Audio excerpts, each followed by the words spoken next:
Do we know how many missiles Iran has left? Well, the president about a month ago said that Iran had about 21% of its missile force still intact, and he added that's still quite a lot. Unfortunately, I mean, I think just the fact that yes, we've been bombing them the last 13 days, but they keep managing to get missiles off, and it's the fact that the missiles are getting off the ground in the first place just speaks to the fact that we've not sufficiently degraded either the missiles themselves or their launch infrastructure. It's a reminder that the whole desire to do things left of launch before the missiles are launched, while highly desirable, is also very hard. Scud hunting is hard, and Iran has built an infrastructure, learning from the North Koreans and other folks, and watching the way in which the United States conducts strikes over the last several decades that have been able to ride out these attacks, unfortunately, more than we would have liked. Remarkably well, Tom, as I read in the story here, and I should note that you were quoted in it, the strike on the airbase Friday that killed 3 Americans was carried out by, they say, likely Tehran's most effective missiles, including the Kibar-Shikan medium-range system. That and others housed in vast underground facilities that the U.S. and Israel spent weeks pounding in March and April. Since then, Iran has dug them out and resumed firing from those same bases. Are we not able to destroy them? Look, it's likely a circuitous maze of missile launch points. Iran has actually put video of some of these underground missile cities or these underground tunnels online over the years, and it's a pretty clever concept. You basically got a road that you drive around, and then you have little holes that in the surface that pop up, and so it's designed to be resilient.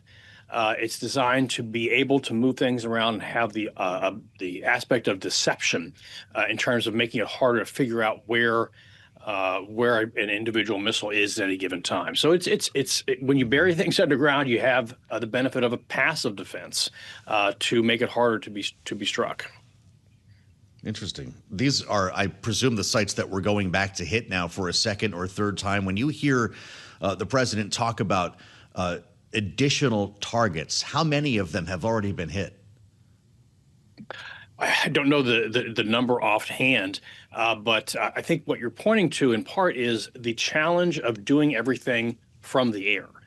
This is a lesson that unfortunately we have to remind ourselves of or relearn. It seems like every decade or so that the desire, American air power is exquisite, to be sure, but it is very hard to be able to do everything from the air, from a standoff capability. The land domain, we talk about multi-domain operations, but land domain is the domain on which most human beings spend most of their time.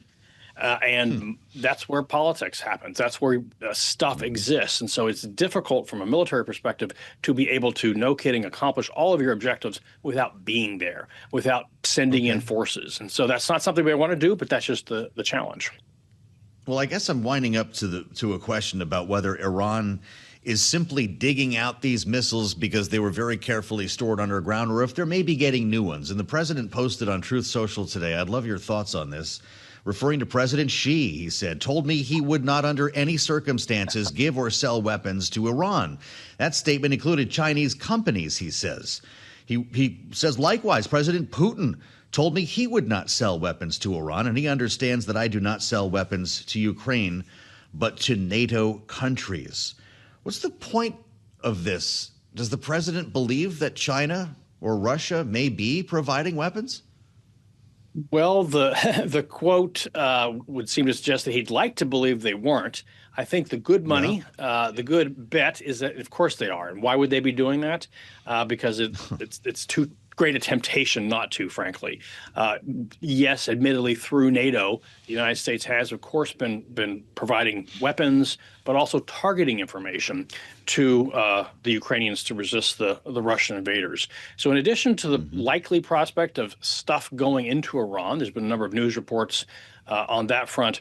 There's also the reports that maybe the Chinese or the Russians are assisting with targeting information. So the United States bases in Qatar and Bahrain, and yes, in Jordan, where the service members were just killed.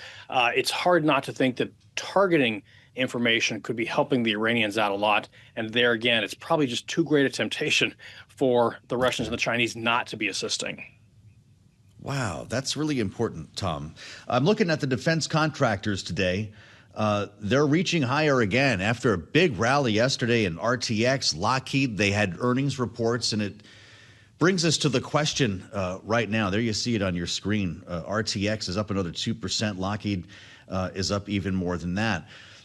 The question about our own stockpiles, Tom, these are the two companies, among others, that stand to benefit from a massive purchase of missiles, interceptors, and other munitions that we have spent in the war in Iran and, of course, in providing weapons support to Ukraine. How badly does the Pentagon need the money it's asking for right now? There's a supplemental budget request that's on the table in Congress. It just passed the House. Pentagon officials, Pete Hegseth testifying earlier in the week, say they're already moving training schedules around, moving money around because they need the cash. What do we need to buy? What's our state of munitions in our stockpiles? Yeah, so the bad news is that it is not a very good situation at all. We have, I would say, figured out a good plan that was begun last May of 2025 to begin what was called a munitions ramp, to build up about a dozen change prioritized munitions. The two companies that you cited there are the primary providers of those offensive and defensive missiles. That was a good plan. There were announcements, heads of agreement, agreements to agree that were announced in December and then in January and February of this year. But the bad news, that's all good. The bad news is they haven't been contracted, or almost nothing has been contracted to do that.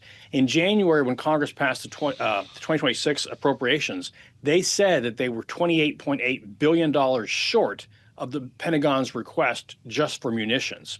That was before Epic Fury. Things have gotten a lot worse. Now, the supplemental bill that you referenced there, assuming it can get through Congress, would basically finish up that earlier shortfall, but it doesn't even get after the munitions shortfall from Epic Fury. And yes, the numbers of offensive and defensive missiles that have been expended in this conflict is frankly shocking. And it is something that, as I've written, is frankly degrading our deterrence and defense abilities in the Pacific, for instance. We've only got a minute left, Tom. You said Pacific. Could we wage war against China right now while we're doing this with Iran? The United States could, but it would be much harder. And the other thing is, what I really worry about is that we are essentially tempting China to do something because we are, from a military posture, moving stuff out of the Pacific. It just makes it that much more tempting for them to pick a fight with the Philippines or with Taiwan or whomever. And so that's what I really worry about, is that the folks in Beijing are sitting there clicking away on a hand clicker for every Patriot missile that we fire and every Tomahawk missile that we fire. And they're doing a lot of clicking, and it's not a good situation.